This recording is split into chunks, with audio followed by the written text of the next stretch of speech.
family, friends, because they just don't resonate, and I see nods, heads nodding everywhere in the audience, so it is a difficult journey that we're all on. I'd like to say a special thank you to Lorraine and Julie and Quantum Bookstore for their wonderful support. Every time I walk into that place, I feel amazing energies. If I'm not feeling really balanced, I will walk in there, and even just sitting in there for a few minutes, I feel my energies just rebalance, and it's an amazing place. It's fifth dimensional energies already pouring into that place. So I just want to give my special gratitude and thanks to Lorraine and Julie and Quantum. I'd like to thank Carmel for the effort that this amazing lady has put in with her wonderful sandwiches and the help in the kitchen area. Thank you so much, Carmel. You're an angel. And I'd like to thank Damien and Trish for being a part of this as well, to offer their help to film it. And Damien, you're amazing, and thank you very, very much. Very much appreciate the effort. And you too, Trish, thank you. And, yeah, it's going to go a long way, I think. This is only the beginning. Yeah. Okay. Now, I just want to finish off with the moon, and I'll talk for about an hour and a bit, and then we'll go into question time, because I'm sure people have got questions, and we'll just run it through from there. So, to get these other energies out of the way, the moon. Now, the moon was once a spacecraft. It was once the jewel of the forces, or it's not really the right word to use, not the forces, it was the jewel in the crown of the fleet of the beings of the true light. And it was, you can almost call it a scientific laboratory. It was created by one of the seven muses, or the seven sisters from the Pleiades, who you know as Diana, the moon goddess, who is a lower aspect of the being you know as Archangel Ariel. This amazing being created this spaceship to go around seeding life on planetary bodies. So it's originally a Pleiadian craft. Now, when that moon came here and first seeded life here, the flora and the fauna is what we're talking about, the ecosystem. The love, like I said, when we take on a responsibility on that level, you inject the energy of your being into whatever it is you are doing. So, Diana the moon goddess, a large portion of the energy stream of that being is what makes up our ecosystem here on Earth. The Divine Mother is the foundation behind all of that. Okay? Now, when the Earth started plunging into lower vibratory levels, and the reptilian races and all the draconian stuff and all that heavy stuff came here and wanted to take over the planet, her heart was dying. She was heartbroken. And the beings that she thought would come and defend Earth didn't. Because these beings knew the greater plan. And so Diana made a decision to come here with that ship. She armed it to the best of her ability, because naturally she's not a fighter, obviously. And came here with that ship to defend the Earth against these beings.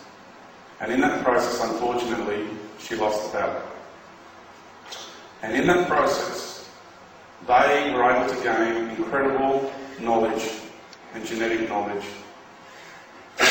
of not only us, our humanoid form here on Earth, the human race here, but other races as well, because that was, like I said, a laboratory. And it had its own ecosystem, it had its own environment on there. It was once, like I'm saying, the jewel. And the love you have for the moon is that ancient memory. Okay? Is that ancient memory. Now the moon is not what it once was. After the reptilian greys and all that group, they put it around Mars. And they had it around Mars for some time, and they trashed it. They totally trashed it. What you see up in that sky now is nothing to what it once was. And they've smothered it with silicon and all these sort of substances. Now, what they did is they took the moon, and mind you, the drive system was removed. And the drive system are certain crystals which are being stored. You know how we have safes here on this planet to hide things in? Well, the way we do it in the higher levels is we create a vibratory reality. You can just make a little pocket of a vibration that you need to the rest of the universe. And no one needs to know about it. It's a little hiding place. So you can create a little frequency spectrum, a little tiny bubble of energy or reality, and you hide things in it. And that's how we do it. So these crystals are held at a certain frequency. Now, when the right time comes, that being will match with that frequency, and yes, she is incarnated here on Earth. And she will access those crystals, and that moon will need to be driven out of here, otherwise it will be destroyed when the Earth becomes a star. And where it's going to go is going to go back to Mars. Because the beings that live inside that moon, I know I said little green men, right? But they are just little worker guys. When I went there, and I had my higher self come into it, I got up off the table, okay, I'm not reading, and I was confronted by, eventually, as I went searching, seeking this guy out, like a draconian, and the physical appearance was really close to what you call the wraith on Stargate Atlantis, right? It's amazing these people that make the movies where they get their information from. Long, flowing hair, and they threw everything they had at me, and the heat I could feel coming off my body. Remember, my greater being came in, and I had my protective energy in my aura, and the heat that I could feel coming off my body. And these beings were running around going crazy, because nothing they did, they threw everything at me, and I'm still just walking around. I could not believe it. Because they've taken me many, many times, and all of a sudden for me to just get up and walk around, and they can no longer stop me, that, I'll tell you what, that freaked me out. So, and I walk through walls. You can walk through walls. Remember, we can do anything when you're in that state of being. And it's not George here, me George, that did this. George is just a lower aspect of this individual personality for this incarnation. The greater part of me took over and did this. Not another being taking over me, my higher self. Okay? It's no different to someone who's going to be in a car accident, but somehow they say, oh, the hand of God reached in and interfered and saved me by a miracle. No, it's not the hand of God, it's your hand, because it's through your higher being that you're connected to God. Okay? So your higher self's always looking after you when it needs to.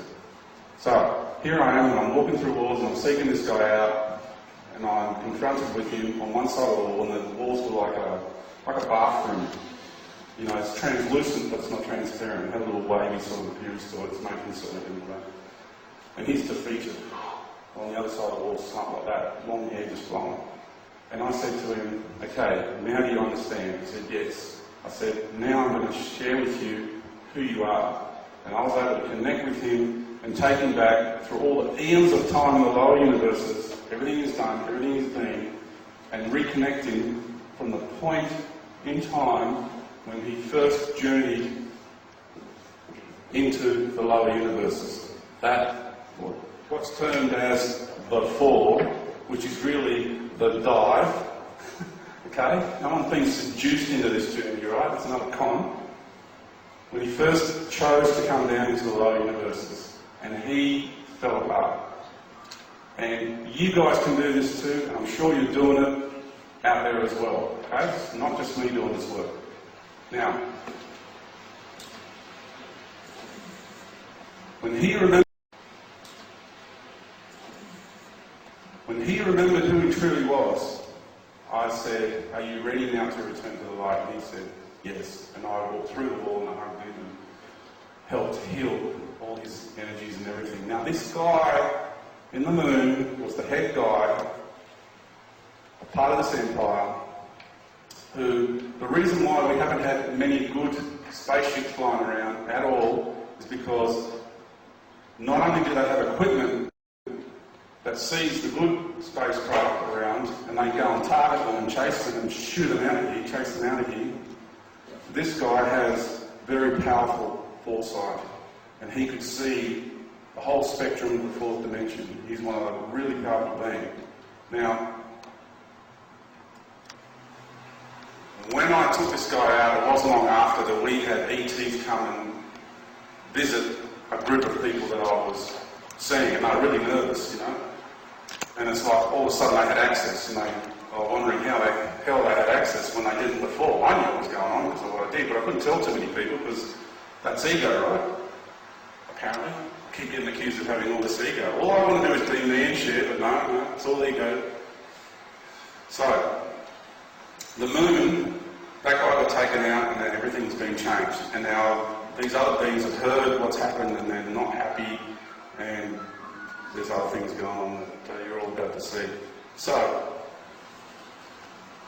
the moon was then placed into orbit around the Earth. And why it was done that? Now, the female reproductive cycle, originally there was no period pain for the women. Okay? It was a euphoric feeling. And ovulation was euphoria, the creation of life. Okay? Tingling from head to toe as I'm saying this. Euphoria. I don't know, if you women, after being tortured for so long, if you can just try and get your heads around that, euphoria as opposed to pain and agony. Okay? My hair's standing on it. So, the reproductive cycles were in harmony with the 28 rotation of the sun. That's what it was synchronized with the Christ energy, the Son of God. Now, they took it to the earth because they wanted to suppress the feminine. They plugged it in to the reproductive cycles of the feminine energy, 28-day cycle. And that's why the circular is orbit. Orbit is circular. And that is the mechanical device that they are using to suppress the feminine energy. It is your ball and chain. It is your shackles. The moon is not what it once was. When you're there and you're doing your moon dances once a month, it breaks my heart because at the moment when you do that, they're manipulating you on this ancient memory, but you are the slaves now worshipping the master. And I'm sorry, part of me is so sorry because I know so many women feel that connection, that deep connection to the moon, but I cannot possibly stand here and tell you anything other of what's really going on. I can't do that. I have to be real, I have to be truthful. I can't tell you what you want to hear. I have to tell you what you desperately need to hear. You have to let go of the moon. And it served an excellent process. Excellent. Because it not only served the feminine in an amazing way, it served us men in an amazing way. The lunatic is in our heads, right? Lunatic. Think about that. It forced us all to dig deep. Without that moon being placed in orbit around the Earth, we would never have had the experiences we have had here on this planet in this reality. Okay? We would never have had that. That is the mechanical device that's making all of this happen. And I used to watch Bugs Bunny as a kid. And there's Marvin the Martian with his Earth space modulator on the moon. And he's got this big radio and he's beaming it down on the Earth. I mean, they're telling us. They're telling you. What's going on? Cheeky buggers. I love stirring us up through these films. They just put it right in your face, in plain sight. So, the moon also pulls the tides, right? Now the ocean, the water, is the emotional body of the feminine. And that's why you have these incredible upheavals emotionally at the time of your ovulation and other times. And that's why men have such a hard time connecting with women, with their emotional bodies, because we don't get the torture, the emotional torture that women are going through. We don't get it. I get it now, and still I'm scratching the surface. I've been working with the divine feminine so deeply, so incredibly deeply for many years now, and intensely over the last couple of years. Oh, as you know, everything's changed. And I'm telling you, we have no idea what they're going through. I'm still a kindergartner. The fragmentation of the emotional body of the woman is so fragmented, it's in agony. So please, be patient and respect the feminine, your loved ones, understand what they're going through. Now, that moon, as I said, has to be taken out of here. So, that's the history of the moon, that's where it comes from, that's why it's there. And when that moon gets taken out of here, for those who are not in the fifth dimension and are still out here in the matrix, when that moon leaves, and I was shown this, I went through it, and probably nowhere near to the degree that women are going to go through this, right? But I lived it. And I felt this incredible pulling coming out of this part of my being, a combination of the solar plexus, the sacral and the root chakra. It was horrendous. You can physically feel the pulling. And that's what every woman's going to feel. And the emotion that I felt was sobbing tears of joy. Finally, freedom from oppression. Finally. And that's coming. And you will sob tears of joy if you haven't already gone through the high dimensions. So, have a think about that. And like I say, all this information that I share, whoever does a little pendulum thing, whatever method you use to clarify truth from fiction, you do it. You go for it with everything that I've said, because I know where I'm coming from. Alright, that's the moon. And I want to end that kind of energy in this room. I think I've said enough for that sort of paradigm. So, I think it's time to change the energy patterns and go to something much brighter. Thanks, mate. Now, the ascension process has, like I said, steps to it. We talk about the dimensional doorways. So, you know, what are these dimensional doorways? They are essentially made up of that. As we all know, you're all familiar with that side, with that symbol. And it has something to do with this symbol. Now, I put this symbol up on my last talk, and people are wondering, I didn't mention it, and they're wondering, what was that symbol that he drew? Because he didn't tell us what it was, because I talked about the medicine wheel and everything. This was the other symbol. This is the earth, and this is the path that we're on. And we're right about here, at the junction. And you will have three paths to choose from. You will have the path of technology, the technocrats, and all their wonderful technology, amazing stuff. It dazzles everybody. And then you will have the beings of what we refer to as conditional love, or the false light.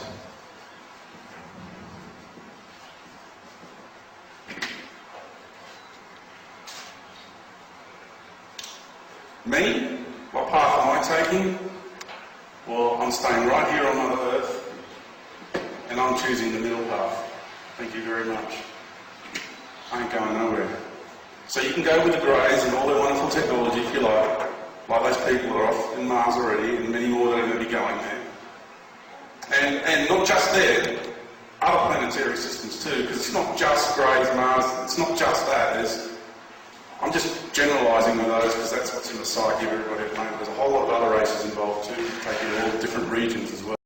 Or you can go with a false light, and I assure you the overwhelming majority will go with these guys. I travelled into the future with my consciousness, and this journey was so horrendous for me because I didn't cope very well with it at all, because I wasn't as evolved as I am now, and I freaked out. It took me a week to get over it, to settle down with my energies. And I saw spaceships in the skies everywhere. It was well into 2012, and people were like zombies, just walking. I remember going around shaking, come on, these aren't the real guys, what are you doing? Don't get on board the ships. There were tidal waves coming in, I was on a headland. There were ships everywhere. People were just walking in lines to get on board these ships. They're like in a trance. Okay? And the energy of the environment at the time was really, really uncomfortable. Okay? And that's what's going to happen to these people. That is their path. And it took me a week to get over it at least. And it was interesting because I had a friend, because this happened to me on like a Friday, and then I had a friend on a Monday. I spoke to them and they had a similar experience 3 days apart. See? So, yeah. Now,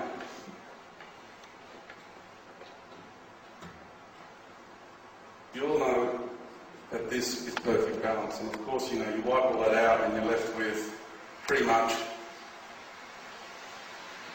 right? The fish of Christie, right? Everybody knows that, right? You see it on the stickers on the back of cars, okay? That's where that symbol originally comes from. They just haven't completed the circus. That's all it is. So the people who designed that sticker know originally where it comes from, but for the layman, they haven't got a clue. I think it's got to do with Pisces.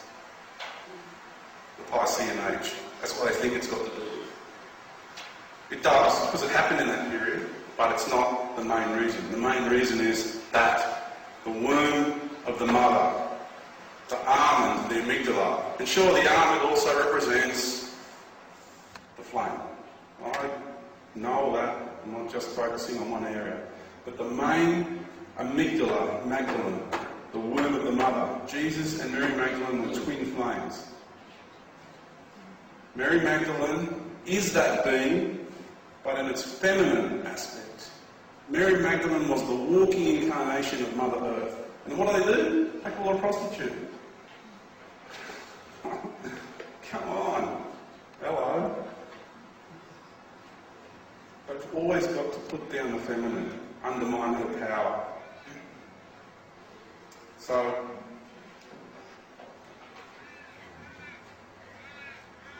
when we go through the ascension process, everybody, and it doesn't matter what relationship you are in, what kind of relationship you are in, it does not matter. There is no judgment here, okay?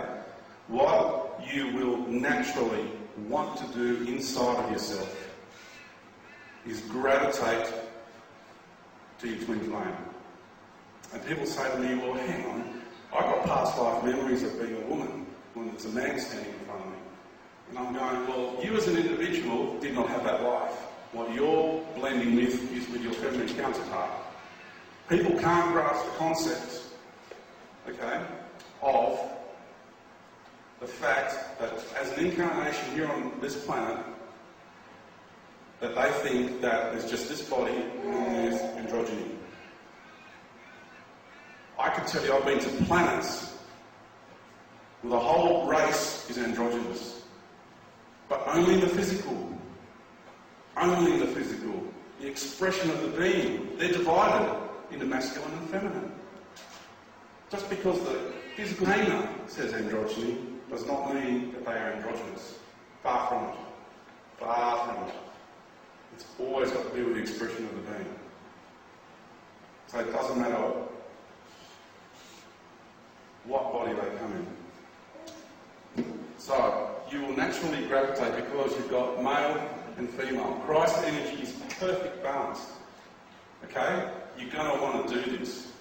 I've had people come to me and say, man, you know, I'm in this relationship, but I can feel this other woman calling me. I can feel it. I can feel it so deep. And this is what we call divine sacred union. So, you have, remember, it's perfect balance. True ascension can only be achieved by the golden mean spiral of the masculine coming together with the golden mean spiral of the feminine coming together in divine sacred union, and that is the Holy Grail. That is the Holy Grail. And I'm not saying that to undermine any relationship, any marriage, anything like that. It does not undermine that. And that's where the church has gone wrong, because on one level they know this, but they've forced it on people to the nth degree. They won't allow people to have relationships in freedom on this world. They won't allow that. Okay? Because they're control freaks. You know that. So like I said, no judgment. Whatever relationship you're in, you will automatically have this awakening take place inside of you. And you will just know. You will look into each other's eyes and say, darling, it's time for me to go. And especially when it comes time to walk through those dimensional doorways, and you will happy, each partner will just be happy to go your own separate ways.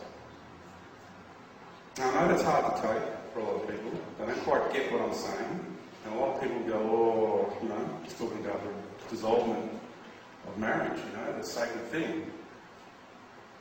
Okay? Well, Mary Magdalene and Jesus were two sides of the same flame, no, twin flames. One being. Isis and Osiris. And that's what sister-wife thing is all about.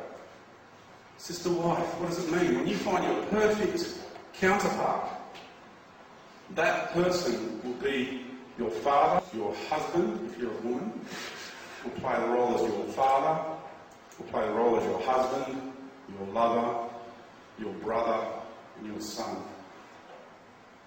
And vice versa. Your mother, your sister, your daughter, your lover, the whole lot. It is just so beautifully harmonious and counterbalanced. It surpasses everything. And there's a lot of ET races that talk about polyamorism. Okay? Free loving. Well, if you want to continue to live a polyamoristic life, then you will not experience divine sacred union, and you will not ascend. And I'm sorry, it's like you will and you will and you will, and all these like orders are being thrown around. I'm just telling you what I know, what's deep in here, and what all of you soon will know as well, deep in here. And I know, I've spoken to people and they already know it. There's a lot of people that know this stuff already. I mean, this is well known.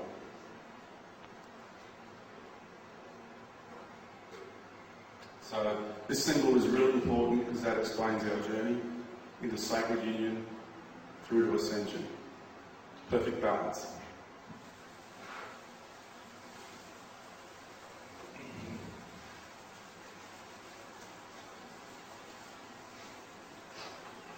Now, I've written that up there too because we see our society all of a sudden start to fall apart.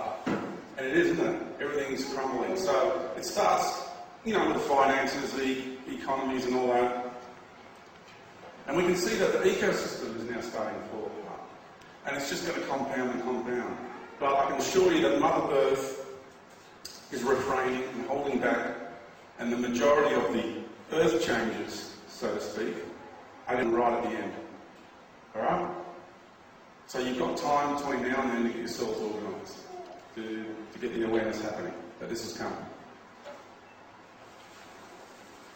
And I'm sharing this with you not to say, but my career, the plans that I had, mine too.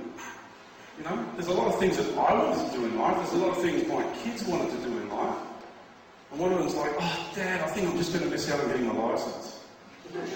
From a teenage boy, I can tell you that's a big thing to miss out on. That hurts. That really hurts.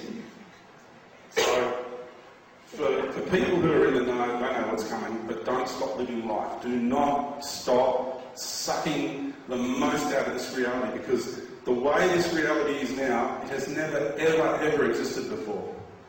Never in creation. There's been similar cycles that have come and gone, but never has it been so intense. Right? So don't stop living. Get out there and just suck every moment out of life. Because it'll never be like this ever again. There'll be similar cycles in the future, but never like this, exactly like this. So go for it. And Muhammad once said, if you're in the middle of planting a tree and the world's coming to an end, finish planting the tree. And I'm out there, I'm still landscaping my garden, I'm planting trees that I know are going to be destroyed. I'm not going to stop. I'm still nurturing and creating life. See, that's the process. Don't give up, go for it. Really suck every moment out of this place. It's what it's here for, it's what you're here to do. Enjoy it, really enjoy it. Now, I would like to read something out to you which comes from, this is a really big honour for me, which comes from our Divine Mother Sophia. It didn't come through me personally, it came through someone that I know who's incredibly connected to the consciousness of this planet and the Divine Mother. The separation in creation of spirit and matter, male and female, imbalance and suppression of the Divine Feminine, has produced the circumstances that we are currently existing in. War, environmental changes, epidemics, extinctions, global crisis and threats, and dualities such as good and evil seem to define the reality of our world. We are now truly awakening to the tasks that lay ahead to break free and ride the wave of this great shift on the organic path of light into our higher destiny. Fear, ignorance and separation is the result of the dark void and mystery being so misunderstood that one becomes vulnerable to losing themselves to evil forces. Without understanding it as the mother womb that needs our union with her, we are subject to the torments of suffering, pain and confusion which produce a kind of hell. The inorganic entities, archons, demiurge and life-creating powers, with all their deceptions, just try and run the show and we lose our truth, wisdom and the protection of spirit when we forget who we are. Good ends up getting lost in what evil produces and it becomes an inner war and struggle, creating external chaos and the need for the great quest for truth, hope and divine love. These conditions are the nightmare of Gaia. I do the soul work to awaken us to her as Sophia. It's understanding the difference between Gaia and Sophia. Gaia is the planetary personality, and Sophia, Christ Sophia, is the Heavenly Mother. Faced with the struggle to dismantle the false matrix, recover my multidimensional aspects, and alchemically transform the world, she and I are one. She needs our help and we need hers to complete this. Nature is divine will, the breath and life force of Gaia Sophia. This is where we need to be in union with her to strengthen the immune system of her body and our own. To wipe away the germs and enemy and live the true dream. Creating inner union of male-female and merging good with evil, light and dark, fear with love, gives us the experience of balance and neutrality, which allows the negatives to dissolve and be the regenerative Kundalini force of the underworld that produces good things. The forces of darkness are therefore not denied or misused. They are simply returned to the Mother Goddess to purify and they stay underground where they belong. This is, and underground doesn't mean in the ground, okay? It's, the underworld does not mean in the crust, okay? It's a reality. This is the power of the fertile womb that can birth magic, divinity and enlightenment into the fabric of matter, drawing in the rays of heaven, the true essence of Gaia. Evil and negative forces are dissolved into the great void because the darkness is no longer misunderstood and mishandled. The dark serves you, okay? Understand how it serves you. The refusal to surrender and the need to control everything and have power has to be given over to the trust of spirit and the divine plan so that we act in union with earth, instead of abusing all that Gaia provides and all falling prey to the forces of the Gran Deception. When the centre point of harmony and balance is achieved and our power becomes love and wisdom, the tree of knowledge and our soul path becomes one with the tree of life. The union of heaven, our high self, the underworld, our deep soul, mother womb and unconscious, and the earth, our body and home, is what we all seek to achieve as co-creators. My path as Sophia has secured this for life, as I have taken the journey of the world soul that we need to assist in the completion thereof. With the will to become one with the flow of death, transformation, balance and renewal, one can shed the old voices of authority, the forces of the false matrix and the negative technologies that have tried to have power over us. We can allow destruction to transform us internally first, rather than have destruction externally try and teach us where we still have to grow. When we release the pain of separation, find the goddess within, the goddess within, and recognise the eternal connection that is always with us, we can triumph over the forces that limit and control our creative energy. This is not physical death and destruction. It is the power that releases us from the forces that no longer serve us.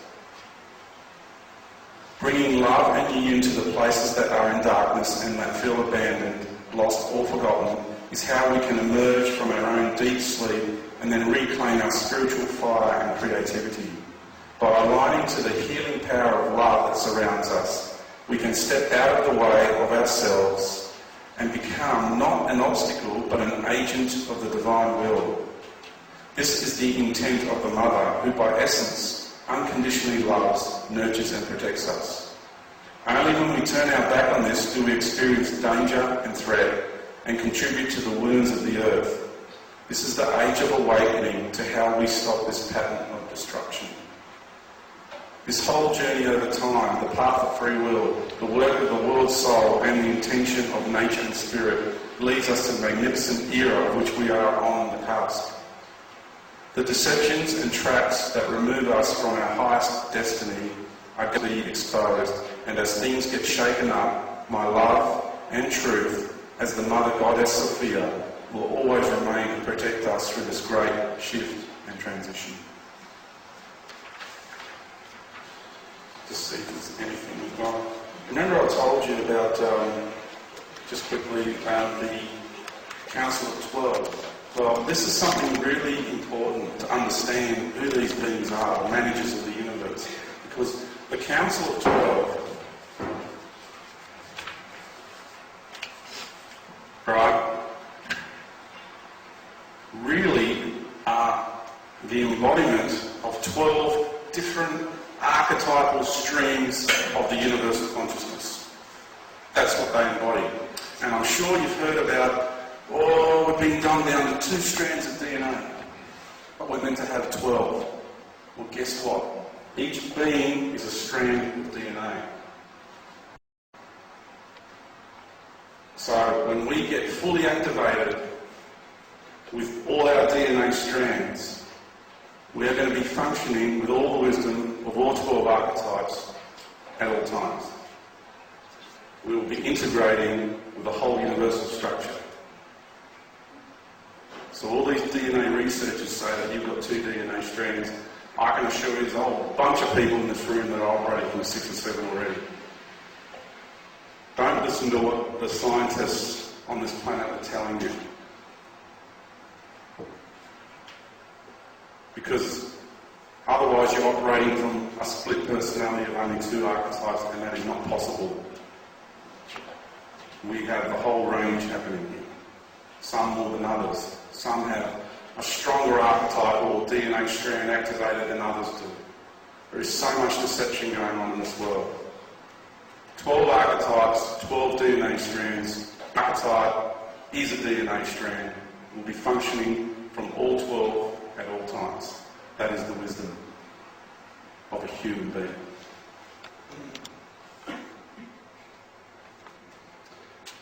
Okay, just bear with me, we'll just 2 seconds, because I've got something that's so profound I would like to share with you. People say, yeah, Father, Son, Mother Earth, I don't believe it. And I know I've spoken of gematria, okay? I've got to work with some of those because I haven't done any number crunching in a while. I've been working with the feminine for a long time now, so my number crunching has gone a little bit astray. So, okay.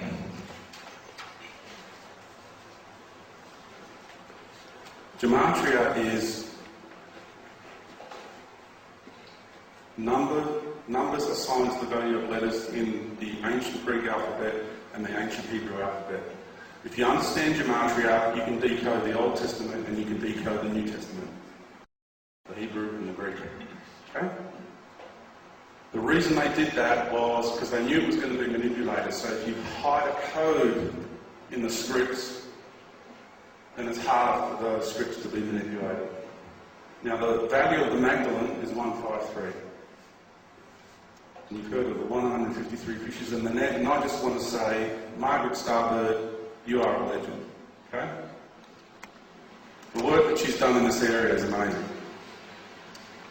And David Filer, you are a legend. The work that he's done in this area is amazing.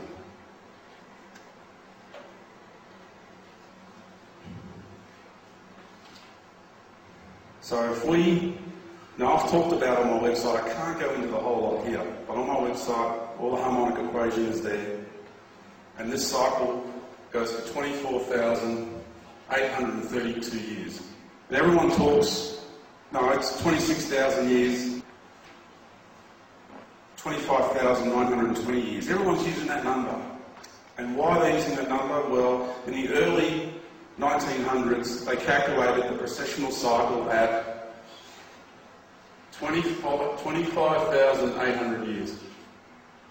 Then in the 1990s, they recalculated the star patterns and the precessional cycle. And then they realised it's 25,920 years. And they're like, oh, because we've got more modern technology, it's more accurate, that's it. And this is where all the main researchers are going wrong.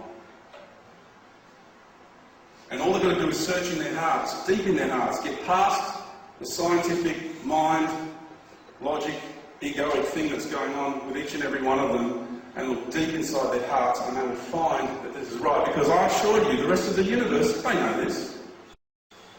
They know the cycle here. They know the duration. It's no secret to everybody else.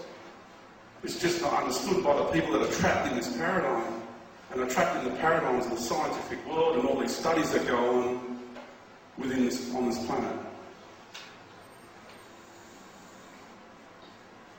There's an acceleration, like, I'm sure everybody's experiencing time speeding up, right?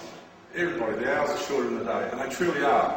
And there's an acceleration factor because we need to achieve, when you want to exit linear time, you have to exit at 90 degrees. If you want to time travel with your, like when I travel with my greater being just exits at 90 degrees. Okay? And the time is speeding up. So for this planetary body to reach critical mass, it has to speed up. And it's spinning around the sun proportionally at the same time spinning on its axis faster. So you don't actually realise it's happening. And we're on like a J curve. It's like a logarithmic J curve. And the acceleration factor is 24,832 years, right? And that's the fixed timeline. Okay, from there to there, the fixed timeline. And we're on this one, which is called the illusionary timeline. That's where it steps in. And yes, it is an illusion to a certain degree, not the extent that I was talking about previously. And we are going through an acceleration process, and that is plus 6.18%, which is 1/5 for the people who are into that sort of thing. The 5 is the golden ratio, that's the heart. Okay, that's the numbers involved with creating that spiral, the golden spiral. Now,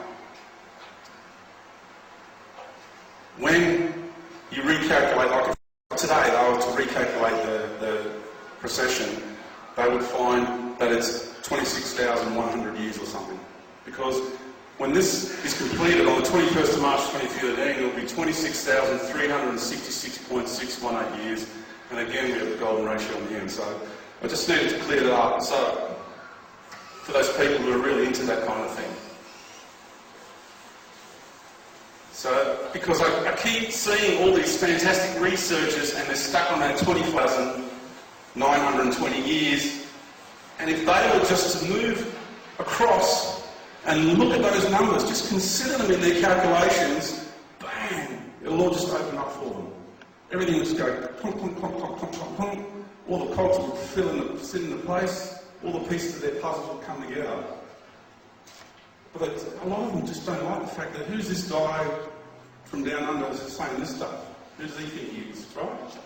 Well, it's inside each and every one of you, this knowledge. Okay, please, it's not an egoic thing. Okay?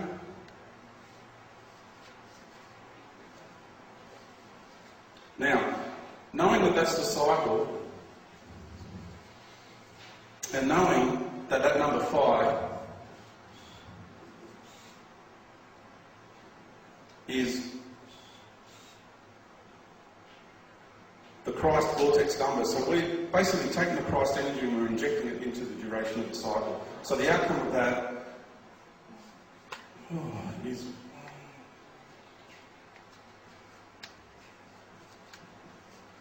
the value of the 15 just happens to be the sum of your DNA codons. Okay? That number, that's what it equals. The number, you get 153, which is the Magdalene, right? Just a coincidence, right?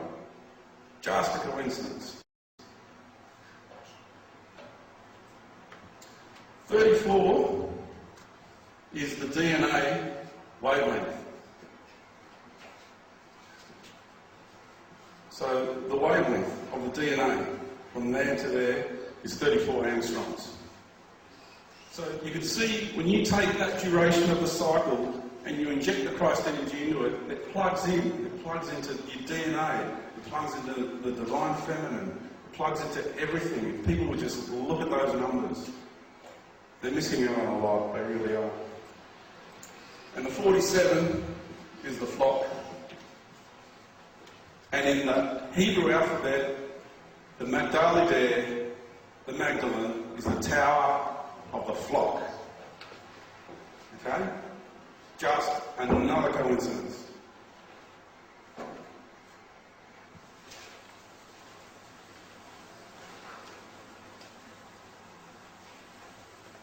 Now,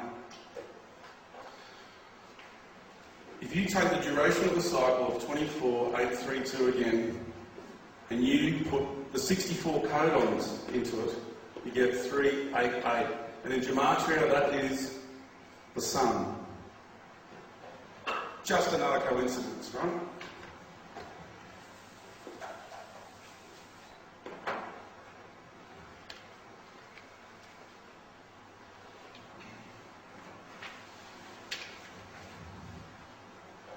So I could rattle stuff off all day to do with Gematria and the numbers, but I'm not going to do that. So let's keep it simple. I've mentioned before that the universal consciousness has manifested itself as Father, Son, Mother Earth in order to personally facilitate our return to oneness and ascension into the golden age. So that's what I've got on my website with these articles, right? So I've got written, check this out. If people don't think that this is Mother Earth and that's Father, Son. 24832 again. And the Gematria value for Sophia is 781. And the answer you get is 31.8, which is Helios, the Greek word for the sun. Just another coincidence.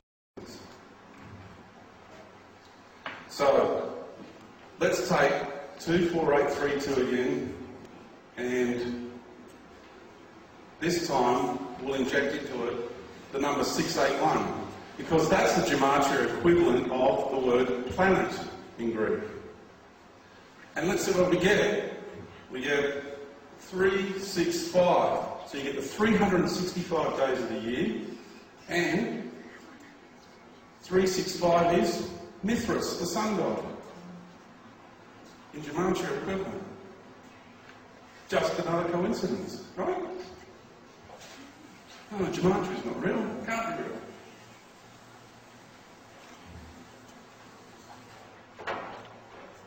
Right, let's try this one on for size. Let's take the cycle again, 24832. And let's put the word Jesus Christ into it. And that is 2368. Now, you get 10.486, 486, 486, 486, and on it goes recurring, right? Now 10 is the value of Gaia, written in Greek. You can spell it that way, or you can spell it with an I, it doesn't matter. I'll get into both numbers in a minute. They both match up beautifully. Just another coincidence. You put Jesus into the cycle, you get Gaia. What does the 486 mean? Petra. And who was the rock behind Jesus? Mary Magdalene. Mary Magdalene is the rock, not Peter the Apostle. Mary Magdalene is the true rock of Christianity. Forever. I don't care what anyone else says. Forever. The truth will always be the truth.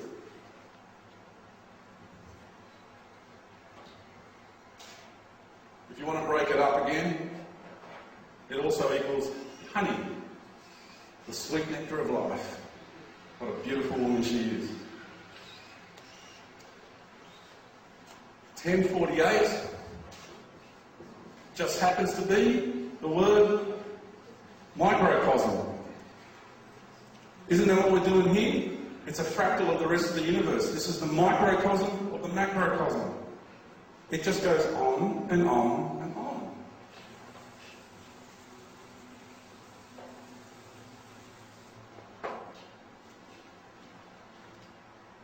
Right, let's get 781, which is Sophia, right?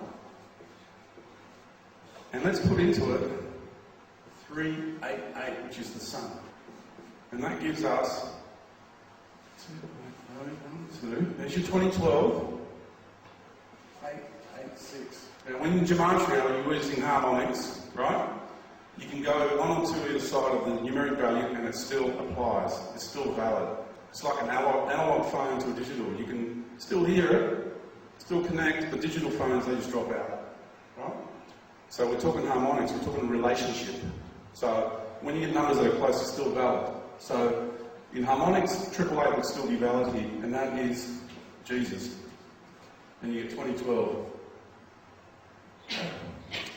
And 128 is 1 from 127, which just happens to be 127,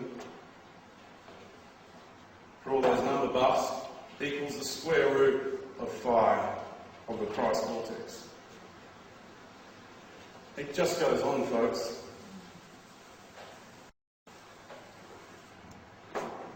And now I wish to share with you what I feel is incredibly important. This is what I understand about our friend Pi. Okay, sorry, I'm just going to change the tape. I'll do this one thing and then we'll get into questions. Okay.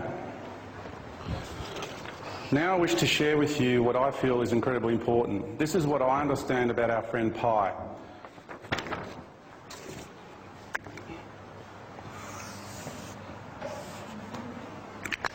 Okay, I'll read it out. Pi to me is about the relationship between the masculine, the feminine, which is the circle, and the masculine, the line. It is the divine ratio of our Heavenly Mother and our Heavenly Father. If we take pi and inject it into the sphere of the mother, the complete completion, wholeness or oneness, the result speaks for itself.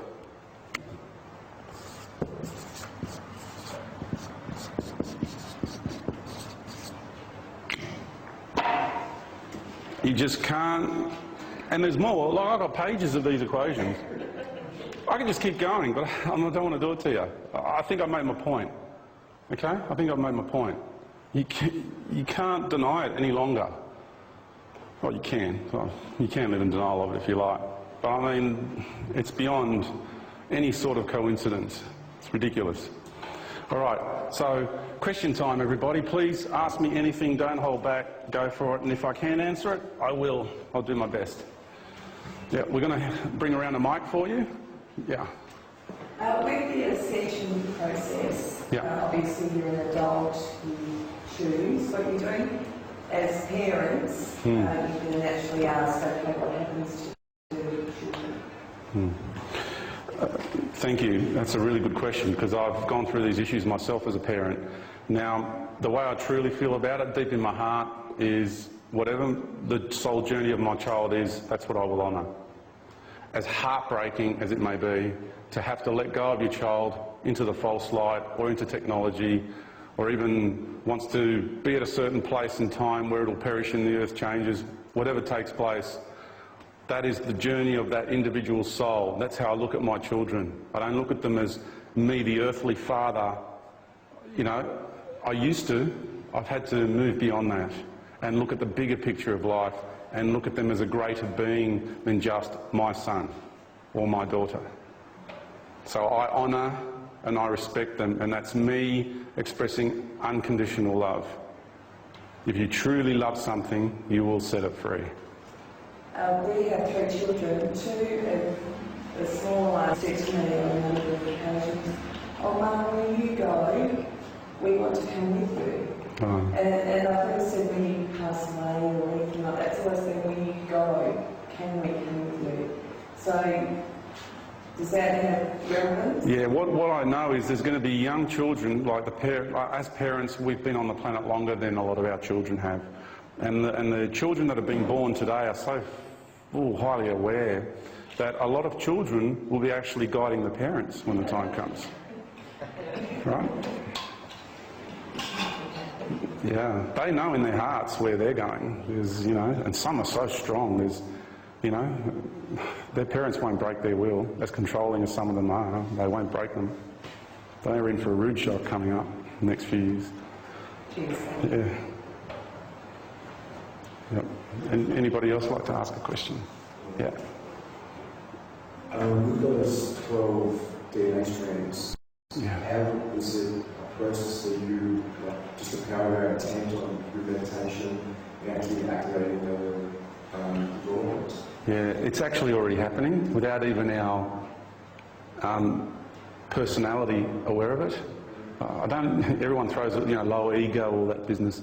I just like to call it the personality of this incarnation. So without your personality being aware of it, you're already activating them. And it's happening. So I know on a higher level, the choice of who goes through and who doesn't go through has already been made. So I'm here to tell you, relax. It's cool, you know? If you're going to go through, you're going to go through. If you're not meant to go through, you're not going to go through. And it's okay. And just enjoy every moment of life that's left in this reality. And it's already happening. We're already doing it. You don't actually have to go sit in a cave and meditate for 3 years. You don't have to go on any of these incredible spiritual journeys. If you want to, you can. I mean, that's part of your journey then. But like I said to you, Joe Blogg's working in a factory. He's going through, you know, and he's not doing any of that stuff. It doesn't mean he's no less evolved than what I am, you know. Yeah, so believe in yourself, trust in yourself, and just know that your greater being, you, the real you, is already taking care of it. Yeah, we just got to surrender to that. Yeah.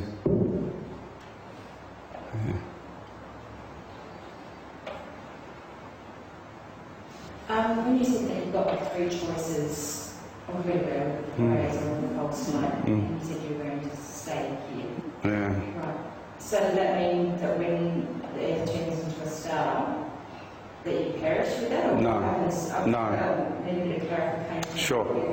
What happens is dimensional doorways are going to open up all over the earth. And that is what this represents. The womb of the mother. These are the dimensional doorways that will... that's a symbolic version of what's actually going to happen. I've spoken to some people and they've already said they've already seen... Like a good friend of mine had an experience where he walked out of one of the doorways to go and collect his mother. And he brought his mother to this field, grassland, where this doorway was. And he says, "Come with me, Mum, in here." And she's going, "Where?" "All I see is the paddock, you know." And he goes, "Don't you see it?" And she went, "No." And he just was like, torn between the love of his mother and his path. And he had to let go of his mum and turn around and walk through back through that doorway into Avalon. So we're going to walk through these doorways into Avalon, and once we're on that level, we're in sanctuary, because we're above the lower vibratory levels of the third and fourth dimensional stuff that will take place here. Those dimensional doorways are a pathway to sanctuary. Right. And so when the earth turns, it's like that 3 month when the earth turns into the star after you walk through the doorways. Yeah. Because she'll be cleansing herself on this level, but when the actual time, like earthquakes and tidal waves and everything, because you've got to understand, when you're in the 5th dimension, there is no steel, there is no plastic, there is no electricity, there is anything like that. She's got to return her body back to the 5th dimension, so she will crush everything. Like if there is a steel tower on the top of Mount Everest, that will go. Everything has to go. Yeah. And then we'll prepare for the ascension process, which is that activation of the starlight body, and that's when the outer crust melts. Gone. Yeah. And we go into this high vibratory state. Because when you travel to the sun, this sun, or any other star, like where I come from Sirius, is one of the stars. That's actually a planet on a higher level, you see. It's just that it's vibrating at a higher level, but you see it as light. That's all. The sun here is a planet too. I've got friends who have travelled there and read scrolls and spent time there and journeyed there. People have gone through the sun, because it's a doorway as well. It's the Stargate, it's the real Stargate, you know, and this planet is now the Stargate. This planet's becoming a star as well. And that's with the feminine taking that plunge into the lower universes, that sacrificial journey, and then coming back up in divine union to be equal with her loved one once again, vibrating on the same level. That's why she's turning into a star. It's the return back to her loved one. Yeah. Yes, Simon. Well, you want to see the Stargate with the ascending at all? Yeah, I've got friends and myself personally who have travelled through the sun already and taken that journey many times with our higher consciousness. So when the time comes and these doorways, you will just be automatically in here, you'll just be guided to go somewhere and walk through. I've also journeyed in the future, and I saw myself standing outside one of those doorways, and there was another friend with me, and there was lots of people running up to where we were, and they were all preparing to walk through. And we had to settle them down because they were, you know, a little bit frantic, huffing and puffing, and that's what a lot of people in this room are going to be doing. We're going to walk through these doorways, then we're going to come back out, and then we're going to help the people. Okay?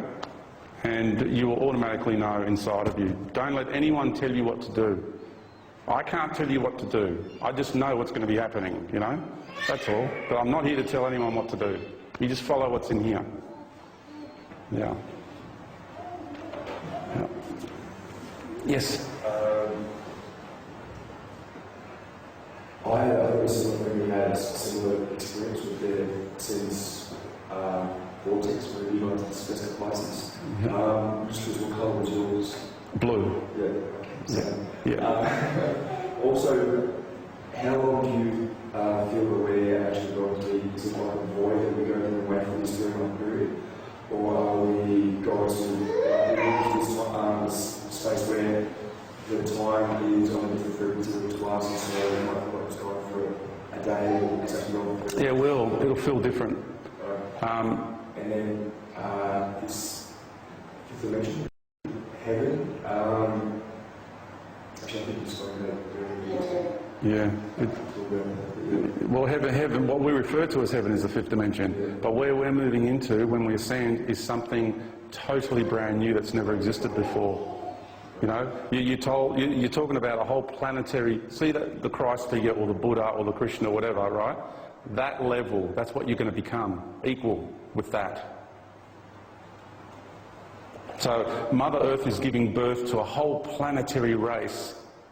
That's why the darkness is so incensed at the moment, because one going around the universe is bad enough. Imagine having a whole planetary race of Christed beings roaming the universe. Like they are going, you know.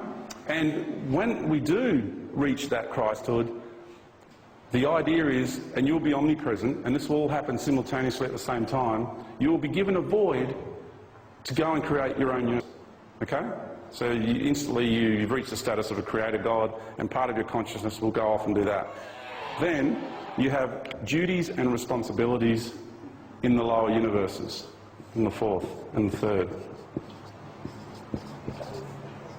So part of you will go back to your home galactic systems and your home star nations, an aspect of your being, and you will go and you will teach, okay, the wisdom of life.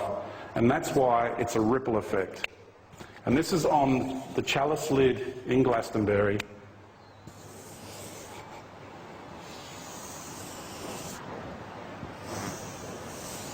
And of course, every symbol has a multi-dimensional meaning, and I'm just going to give you one that I think is really important here.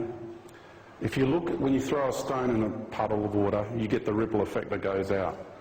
So here's the sun, and here's the earth, and when they become two suns, the energy beam of each one will ripple out, and eventually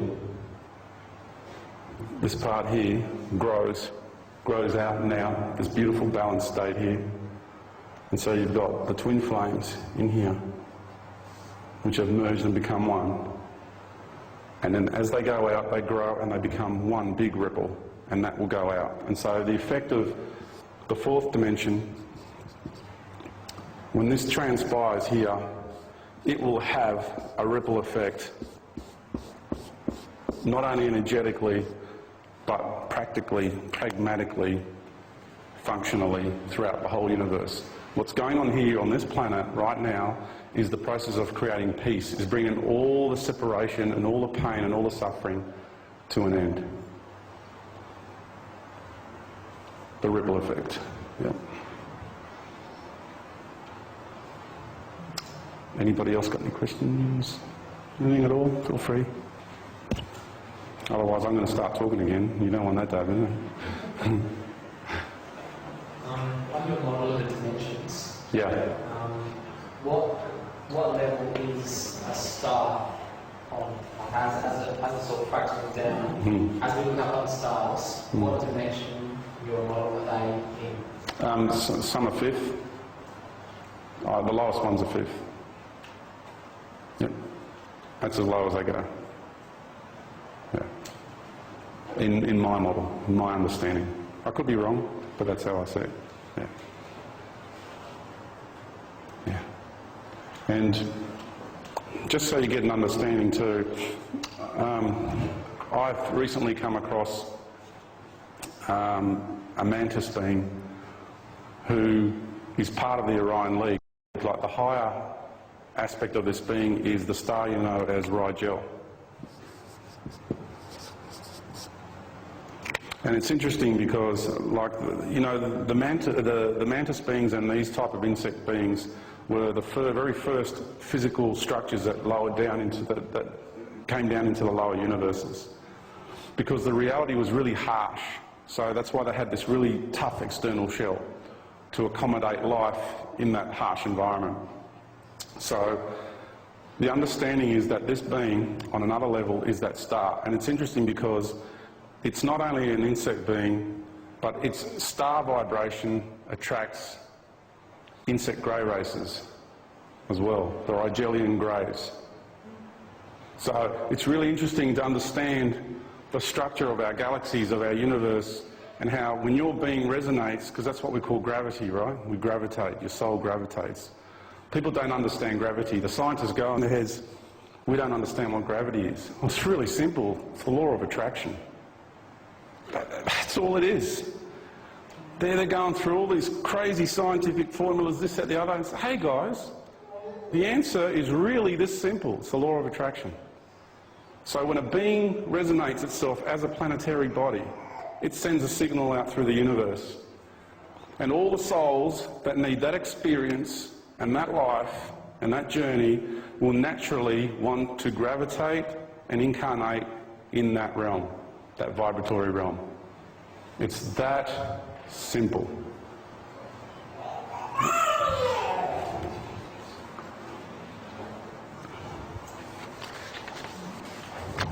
Okay. Oh, I've got to share this with you. If no one's got any more questions. There, you got one? Yeah. Yeah, I just want to know your comment on the other contactees out there and their version of the truth and the bad and evil guys. Yeah. Is your version, like their version, actually intertwined somehow? There's a lot of them that overlap. Yeah, because we're on individual journeys, sometimes my perspective will be different to someone else's perspective in small ways. Some are really big because a lot of them being contacted by the false Galactic Federation of Light, you see. So you've got to search deep in your heart to see what feels right for you, okay? If you feel that what I'm sharing isn't right and you resonate more with that other stuff, then that's great for your journey, that's good, you know? There's a lot of stuff floating around and a lot of it's conflicting each other. They are. Because what they're trying to do here is make everything as messy and confusing as possible.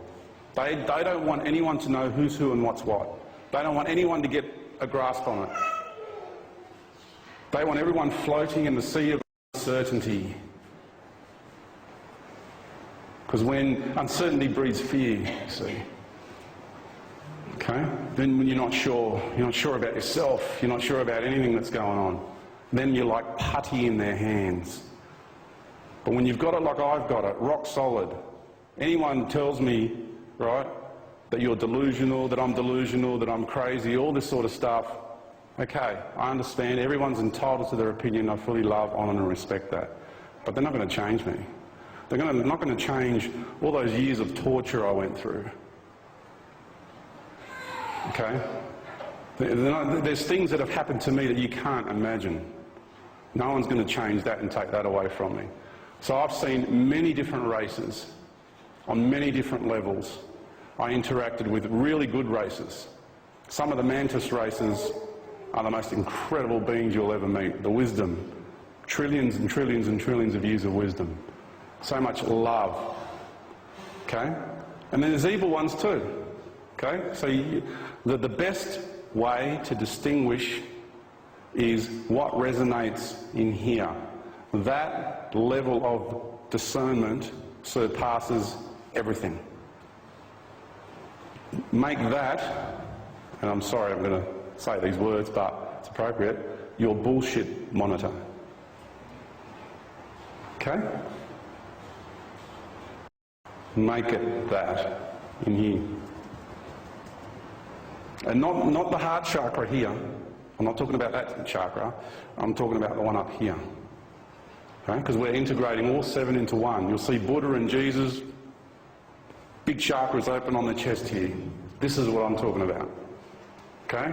If you want to go home and do a good meditation, right, you just sit there quietly and put your hands here and press in here and focus your intention in there. Don't worry about traversing the universe, you go in here. Okay? Jesus said, Buddha said, the pathway to heaven is within. You go in there. That's your connection to your higher self, to your God being. Okay? It's above, yeah. It's pretty much about where the microphone is. You feel it. You can press in your chest here, and then you'll just touch a spot, and it's like, oh, it just feels different to everything else. Okay? It really does. Pardon? It's the heart self-point. Self-point. And this is what I want to say to all the people who are healers. To all the people who are healers. I've got a big message for you. Okay? If you contact the person you are healing and you tune into this part of their being, you focus your intention there. And what you do is you bring the light from in there out. Because you are connecting to that person's higher being. You are then connecting to that person's soul journey. That is the magic key to unlocking what's inside each and every one of us. It is limitless, that energy source in here inside everybody. Connect with that part of the person when you do your healing. And you will see amazing things occur. It is really that simple. Okay? Yeah. I just want to get clarity by summing up the last statement sort of into 30 seconds. Yeah. If I'm understanding correctly, you see the doorways, Yeah. walk through the doorways, go into space of sanctuary. Yeah. While we're there, the Earth becomes a star. Yes. Then are we coming back onto a regenerated Earth, or are we all headed off into different directions? Yeah. Once the planet becomes a star, you will be in an environment, and I travelled into the future and I experienced it for myself, and I assure you I didn't want to come back. There are no shadows, and that was a really freaky thing to get a handle on. Because you can go like this, right, and you look in there, you look in there, and there's the same amount of light in there as there is around you. There are no shadows, because there's no duality. And there's no sun in the sky, of course, because the whole reality is illuminated. You look under here, under a chair, under a lounge, there's no darkness. It's gone. And the whole ecosystem feeds off light. Everybody is living off pure energy of light, consumes anything else. You don't need food. No. Just breathing. You don't even need to breathe. You don't have to think about anything. All you do is just be.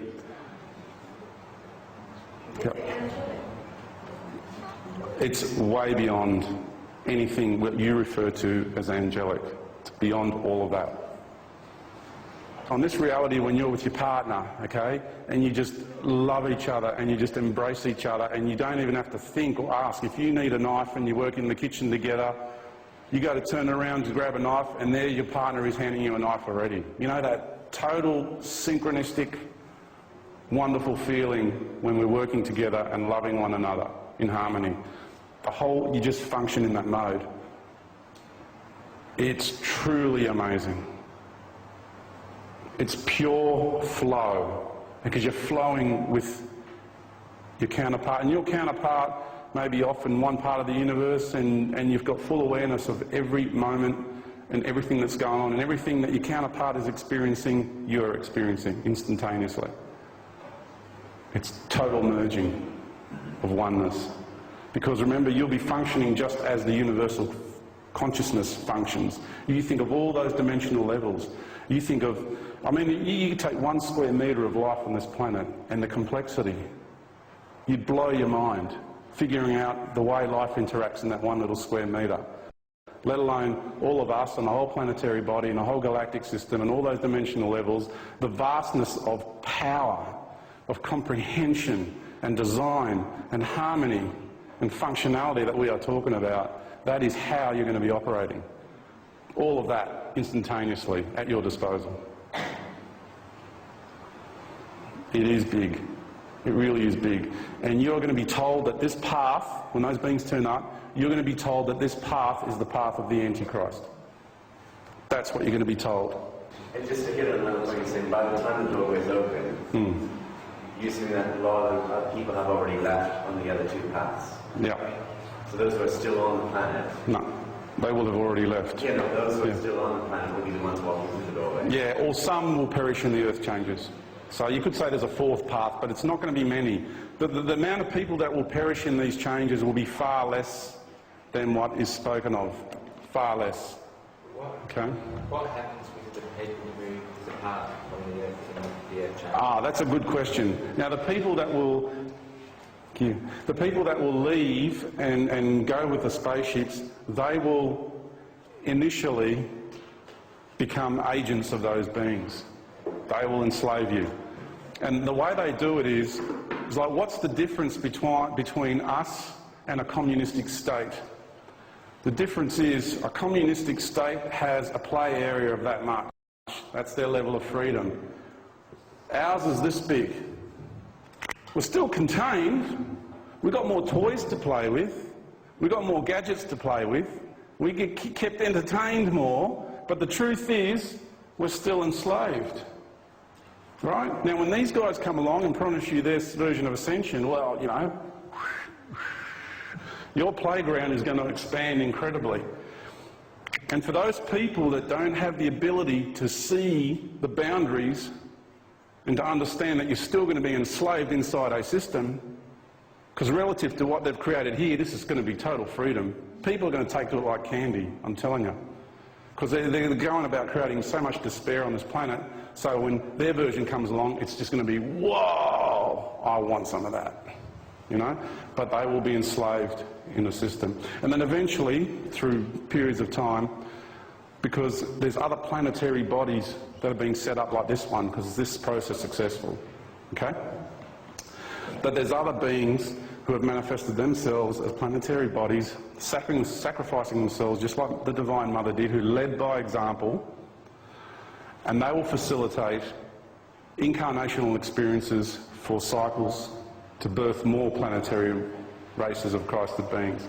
So while we've got one going on here, the journey does not end. It will continue and continue and continue to happen. So you got people going through going with technology. Yep. The people going with the fake almost. You've got the people going through the portals. Yeah. And you've also got the people going through the earth changes. What's happening to the people going with the earth changes. So they're not going through anything. There's other parts that you say there must be what happens to them. The ones that perish in the earth changes will go back into the cycle of birth, death and reincarnation as already is happening here now.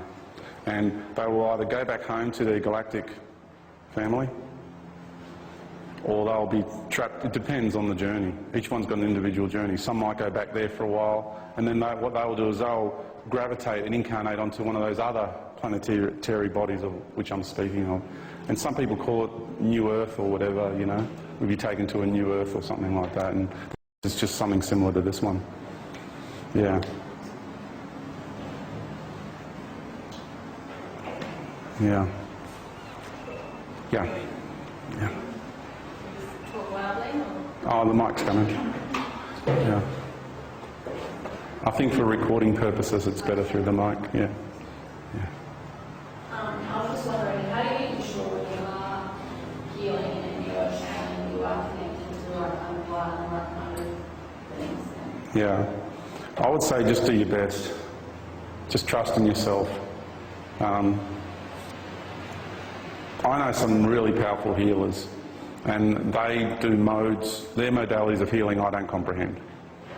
Okay? I don't comprehend it, but something inside of me just trusts, just feels right. Okay? So, like I said, when you're actually healing the person and you're asking permission to do the healing on the person, which is, of course, you know, everyone should do that, focus your intention here when you do it, in that person. Okay? And when you bring the light, activate the light from the inside out, because that's what we're doing. We're turning inside out.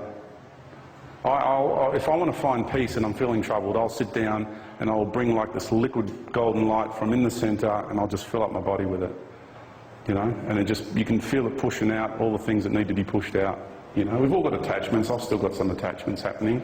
If I didn't, I'd be shining a great light. That's the reality. So we've all got stuff attached to us, still got lessons to learn, but, you know, we're purging them one by one. They're coming out of our systems. And believe in yourself as a healer, trust in yourself as a healer, and just think about it. Well, if you're healing and you're connecting to an ascended master and using that being's energy to do the healing, I would be thinking about that one. I'm not saying it's wrong, okay, but I would be questioning that, okay? So you might have a soul contract with that being and everything's good. But I know that there's just so many imposters in this reality and around this realm at the moment I mean, all you've got to do is read the channeled readings on the internet, and you've got a Saint Germain saying this and a Saint Germain saying that, and you get all these different Saint Germain guys, and no, you can feel straight away that's just all these imposters, all different beings talking, you know. So who's the real one? How do you know? You know. So trust in your heart.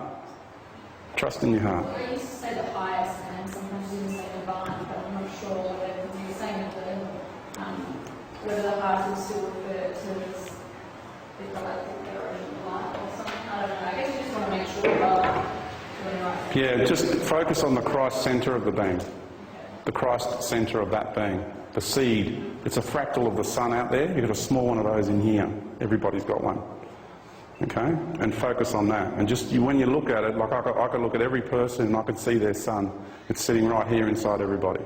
Everyone's got it. It's all shining. When I talk to people, my friends will tell you this, I'm not just talking to your personality, I'm talking to the whole lot of you. You know? I always look beyond the personality and the physical body. I look into the being. Okay? And I can see when entities are working through them and manipulating them to give me a hard time as well. Okay? That's happened a lot in my life. A lot. Yeah, you're nodding your head. Yeah, there's so many people that experience that. They make your life hell. Relationships like with brothers or sisters or husbands and ex-wives and ex-husbands and you name it, parents, whatever.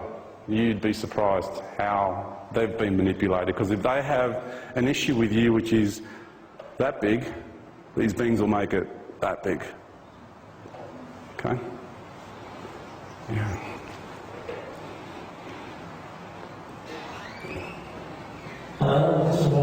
Do you try to spread the message or do you just leave it to yourself? Yeah. This talk that I'm doing here is basically spreading the message. Where it takes me from here, I don't know at the moment. I feel it's going to grow eventually. People will start, see, the more people increase their frequency and evolve, the more and more people start resonating with all this information. There's an incredible amount of people, yeah, there's a few people leaving now. I just want to say, everybody, love, liberation and fortitude, okay? Yeah, thank you. Yeah. Thank you very much for coming. Thank you. I feel that my path is taking me somewhere, because this is what I'm here to do. I went to Avalon recently, and because I'm one of the 12, you know, taking responsibility, and I was one of the Knights of the Round Table, for example, to do with that. What it means, what Excalibur means, the sword. Jesus was crucified on a cross, and that is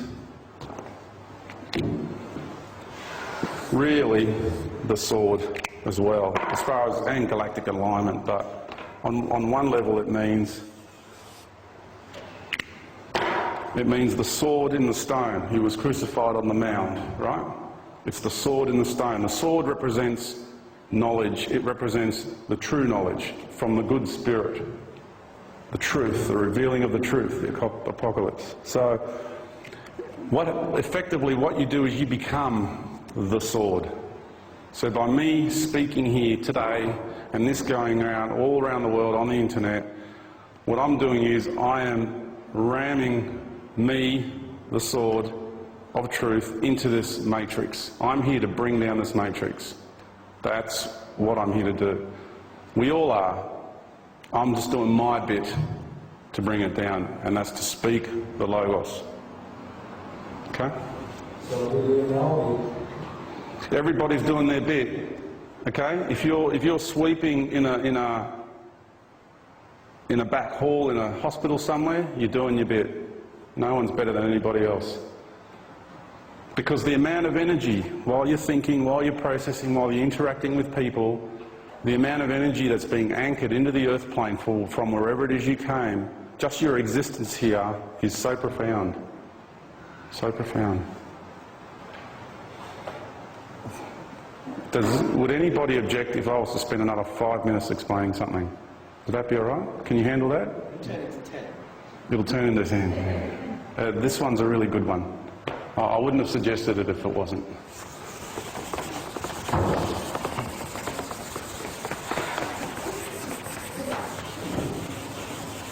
I think it's important to get this one on the video, that's why. Okay, we have the DNA wavelength, okay? The vibration of the DNA. So, like I said, from here to here is 34 angstroms. Now, if you take the 34, the wavelength of our DNA, the vibrational pattern of our DNA, and you inject and you multiply it by 1/5. Now, the reason you do it 1/5 is because we are below unity. So we're talking about the Christ energy below unity, below the Christ unity, underneath oneness, okay? This is where we're at now. So when you inject that into the DNA wavelength, you get 21.012, 2012. 21st of December, 2012. Just a coincidence, right? So,